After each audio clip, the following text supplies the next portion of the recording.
A show of force by Ethiopia's National Defense Force in its Tigray region. A government visibly flexing control. We traveled outside of the capital Mekelle, across the region to see if the Ethiopian government has kept its promises to the world. Unimpeded aid access and the withdrawal of their Eritrean allies. The conflict for control of Tigray blazes on. Days earlier, these Tigrayan forces fighting for regional autonomy pushed out Eritrean troops from this town. As we arrive, one young man, Kassa, wants to show us where his father, brother and cousin were taken and executed just days ago. The blood is still visible. It stains the ground. They didn't want to wash away his blood, he says. They wanted to leave it there. The body they took to the graveyard, but the blood, the place where his father was executed, the family still wants that place marked. Just a few meters from where Kassa's father died, his brother and cousin were executed. Murdered, he says, by Eritreans, the same Eritreans who are supposed to have withdrawn. We return with Kassa to his family. In total, just this one family lost 7 loved ones less than a week ago. All of us have to run and hide when they come, even the women. They rape the women and then kill them. May God bring mercy on us, because we don't know what we can do. The Eritreans are not only still here, but a day into our journey, and we've already found evidence of fresh atrocities. We hear that the holy city of Aksum to the west has been sealed off by Eritrean soldiers for 12 days. We need to see for ourselves. So we head out towards Aksum, but don't get very far. Something's not right. The team car behind us radios in. There's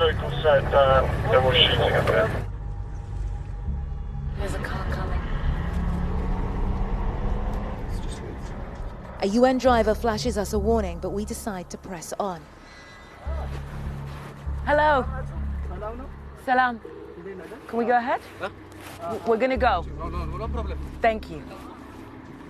But the road ahead is blocked. We get out of the car with our hands up and identify ourselves to the Ethiopian soldiers. Hey, hello. CNN. We're CNN. Journalists. It's impossible. We are journalists. It's impossible.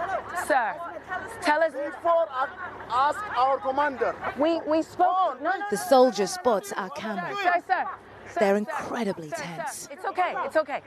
The soldiers close in on us. We asked there. Why not asking our commander? Sir, we asked. As we're pulled to one side, we turn on our covert camera. Are we detained? And unless we are detained, we're not giving them the camera. We'll only go to the administration, the civilian administration. If you want to have detained a CNN team, then that's what's happened now, because we're not going to the camp willingly. They have now said that we are allowed to go and meet the general in a civilian location, but it is still against our will. But we're going. On our way to the headquarters, we're able to hide our footage, and we are later released. At the local hospital, we find out why the soldiers didn't want us to film. What happened? Yeah, it's okay. You're clearly in shock. Just take a moment to breathe and then tell us what happened. We were in the bus station when the shooting started. We were running, trying to get away, and that's when it happened.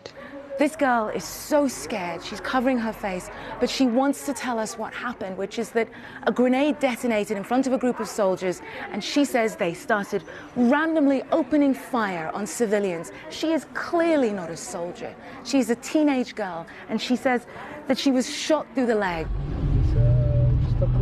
This is the main route to Aksum. It's a vital supply artery, but for 12 days now, nothing has been able to pass. First checkpoint, Ethiopian soldiers let us through. Ahead, we've been warned by senior Ethiopian military sources we'll find Eritrean soldiers. As we crest the hill, before we reach the second checkpoint, we turn on our covert cameras. Hello, sir. Can I show you our papers? We're CNN. Journalists? We have permission to travel. These are Eritrean troops. captured here for the first time on camera. A ragtag army in their distinctive light-coloured fatigues. Some are also wearing a previously retired Ethiopian army uniform, a clear bid to sow confusion as to whether they're Ethiopian or Eritrean.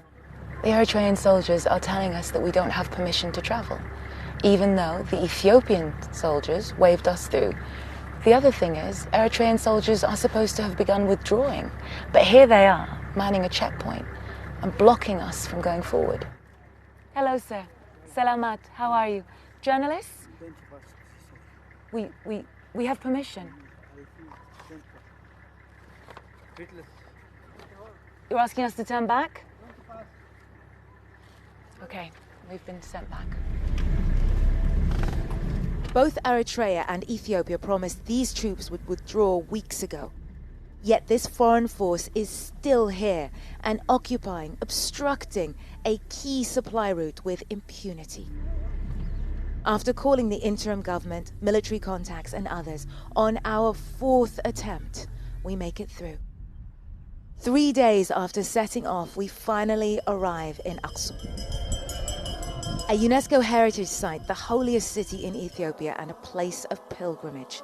But even the act of worship here is a dangerous one. The war is never far away. At a local health facility, we see firsthand the consequences of this almost 2-week siege. 2-month-old Johannes's life has been hanging in the balance. His mother risked her life and his to get him past the soldiers encircling the city so that he can receive life-saving oxygen. When he first got ill, it was a hard time, so I couldn't bring him. There was an active war. He got weaker, but I couldn't find transport. I had to travel difficult roads alone to get him here. He's not out of danger yet.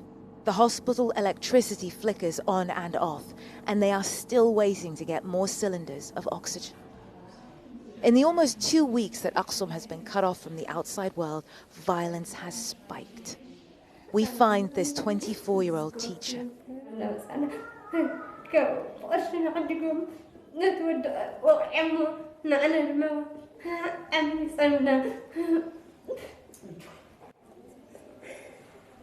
Do you know who did this to you?